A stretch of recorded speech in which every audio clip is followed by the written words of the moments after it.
How's it going, guys? I'm Josh. I got this beautiful new couch from Craigslist last week, and today we're learning silhouette photography. Now, this tutorial is going to be targeted for beginners, meaning I'm going to be walking you through everything from using the manual settings in your camera to composition and editing in Lightroom in the end.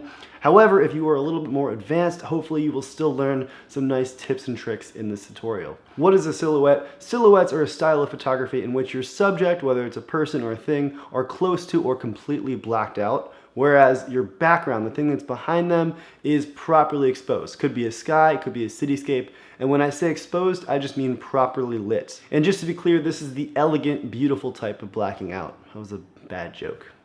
Silhouettes are an awesome style of photography to have in your arsenal for a couple of reasons. First of all, they are very dramatic, which can actually be said about both types of blacking out. They're also just a great way to make anyone look super awesome. So if you want to take a photo of someone who might not be that beautiful, a silhouette is a great move. Additionally, if you want to take a photo of a sunset, don't take a generic, boring sunset photo.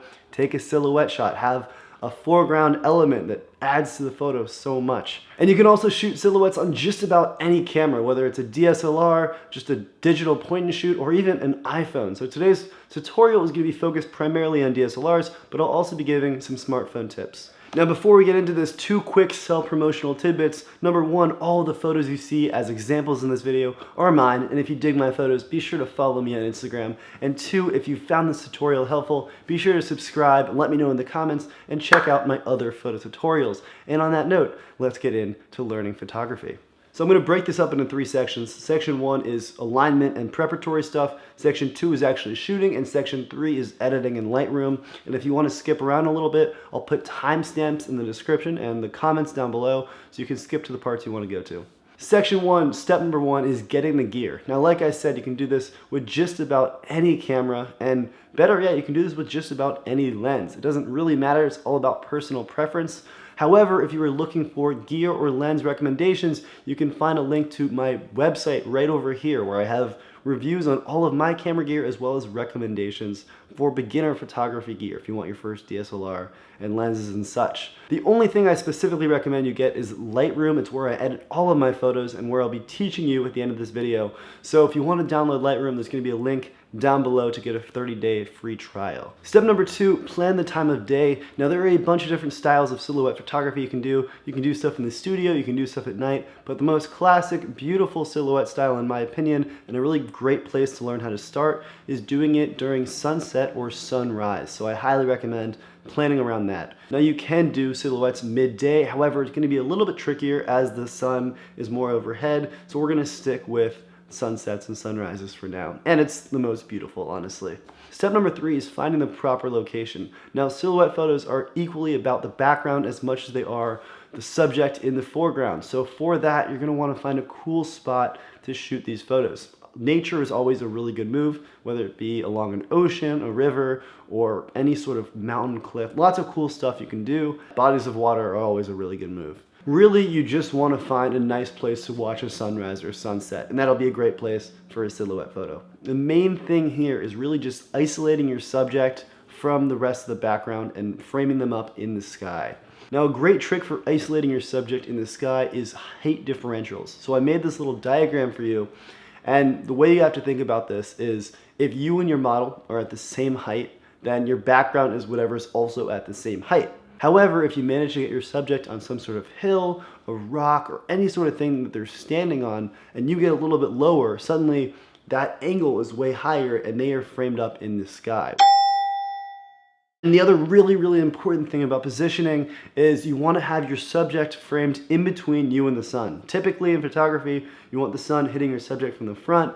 In silhouette shots, you want the sun hitting your subject from behind. And step number 4, finding your subject. So I highly recommend starting off with a person as a model. And the main thing with silhouette subjects is they have to be very clearly identifiable. Now, what I mean by that is a person, once they're one big black shape, is still obviously a person, or these weird nubs with 4 ligaments on them. Same goes for props like balloons, bicycles, skateboards, all very clearly what they are, even once you remove color. However, if you wanted to do a shoot with, say, a cheese wheel, that could very easily look like a bomb or a record or anything that's circular, and that's kind of confusing. So start with things that are easy to identify, keep it simple with a person, maybe one prop if you're feeling crazy. And that sums up all of the prep stuff, so let's move on to part 2, actually shooting the photo. Step number 5, a little bit of camera housekeeping. First, make sure your camera is shooting in RAW mode, which gives you the biggest possible file sizes, which makes editing way easier later on.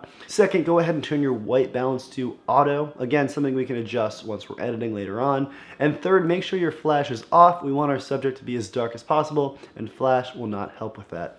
And step number 6, setting your camera mode. Now really quick, we're gonna do the iPhone. So all you have to do is just tap on the subject, make sure you have it focused on them until the yellow thing pops up that says auto exposure, autofocus lock. And then you're just gonna slide your finger down to darken the image until the sunset or the sky is properly exposed, the right amount of brightness that you want.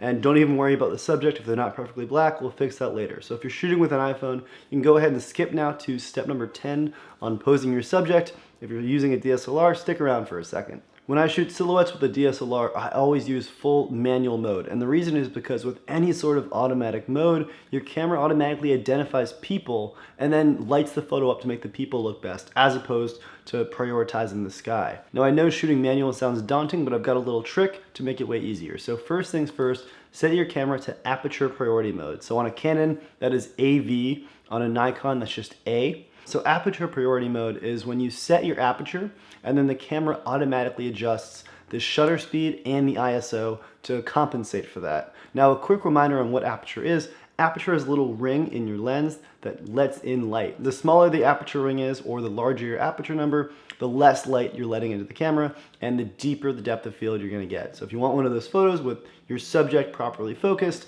and your background crazy blurry, then you go with a very small aperture number and vice versa for big ones.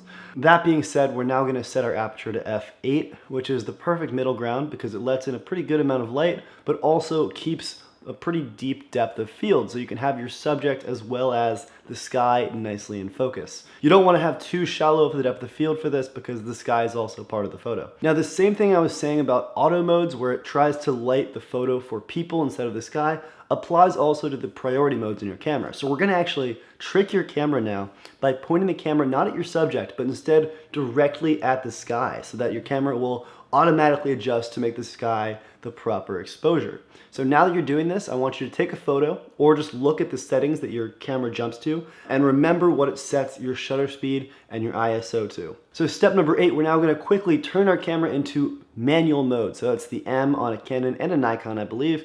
And what we're going to do is we're just going to set our aperture again to f8 if it's not already there, and then set your shutter speed and your ISO to those two numbers you had to memorize. And if you took a test shot, you can just reference that again to make sure you have those numbers straight.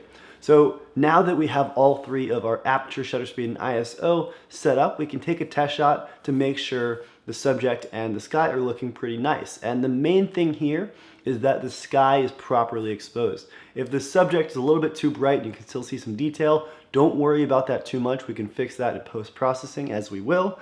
Just make sure that the sky is the right exposure. Now just a quick reminder and rule of thumb for shutter speed. If you're shooting a portrait, you want your shutter speed to be at least 1/100th of a second, which is fast enough to compensate for any shake that your hands have or any movement of your subject. If you're shooting any sort of movement that's kind of simple, like a jump, 1/250th of a second is fine. If you're shooting something really fast moving like a skateboarding trick, I recommend closer to 1/600th of a second. And again, just adjust your ISO then, raising it to compensate for your faster shutter speeds. And step number 9, focus your photo. All you've got to do now is just turn on autofocus and focus on your subject. If you prefer to use manual focus, that's fine. The main thing here though is just remembering once you have your shot focused to bump your focus back to manual focus to ensure that it doesn't try and refocus every time you take another photo because you're going to shoot a bunch. And voila, we now have all of our camera settings lined up, which takes us to step number 10, actually shooting and posing your subject. So if you're shooting in nature and it's just like a classic beautiful landscape behind the subject, I recommend keeping it simple and just having your subject looking out in the distance, appreciating the landscape.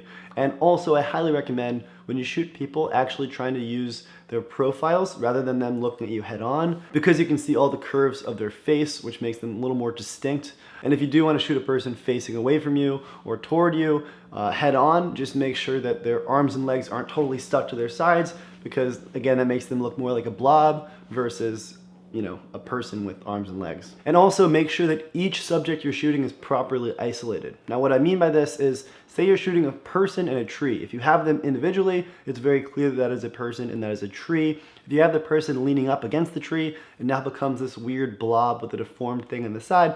Just make sure everything is isolated properly. Try posing your model in a bunch of different positions. You can try doing hands on the hips, hands in the air in celebration, whatever you want to do. Just experiment around with it. You can even do the classic jumping in the air. If you want to do romantic, have two people kissing, all kinds of great stuff you can do here. And really just start to experiment with a bunch of stuff. Play with your settings if you'd like as well. All I ask is that you use your photography powers for good, not evil, meaning don't do that photo where you have two people form the heart together with their hands. That'll pretty much kill me. Just don't do that.